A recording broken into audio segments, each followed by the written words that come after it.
President Cyril Ramaphosa says reconciliation cannot exist without human rights. He was delivering the keynote address at the National Reconciliation Day event at Walter Sisulu University in Mthatha.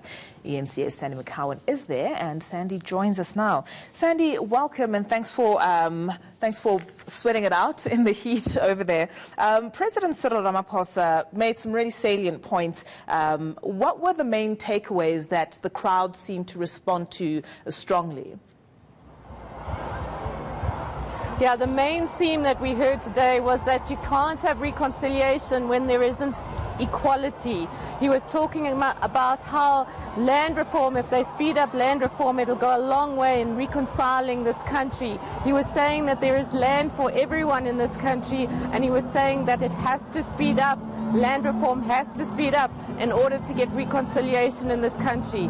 He was also saying that there needs to be equality in that people need to have access to education. All people have the same access to education, the same access to schools, the same access to healthcare, to jobs.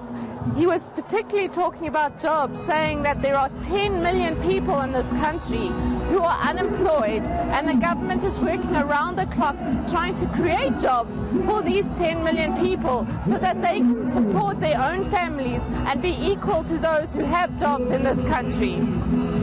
Now, Sandy, he's spoken about there can be no reconciliation. The president has spoken about that there can be no reconciliation without human rights.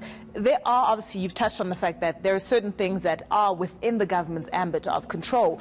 Did he lay out any tangible solutions or tangible blueprints of how the government intends to solve things like access to decent, to proper healthcare, to education for people, as well as equality? You know, because obviously on auspicious days like this, we celebrate. We have people in high positions talking and motivating us. But really, what is the plan? What is the blueprint going forward? I think at this point, 2018 has been a rather prickly year, and people want solutions.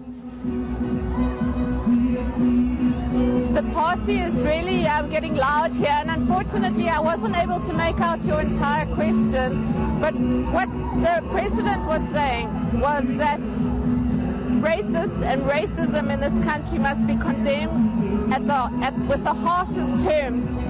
He was saying the same about sexism. He was saying that these need to be condemned in the harshest terms. He was saying that all should have access to healthcare, to education, to housing, to food, and he was going on about how the people need to have jobs in order to be able to take care of their families and not rely so much on the government. He said that there are 10 million people in this country who do not have jobs, and he was saying that the government is working around the clock in order to create jobs for these people, in order for them to be able to live equal lives to those who have jobs. All right, thank you very much. That was Sandy McCowen joining us there. Unfortunately, the music and the party getting a little too loud.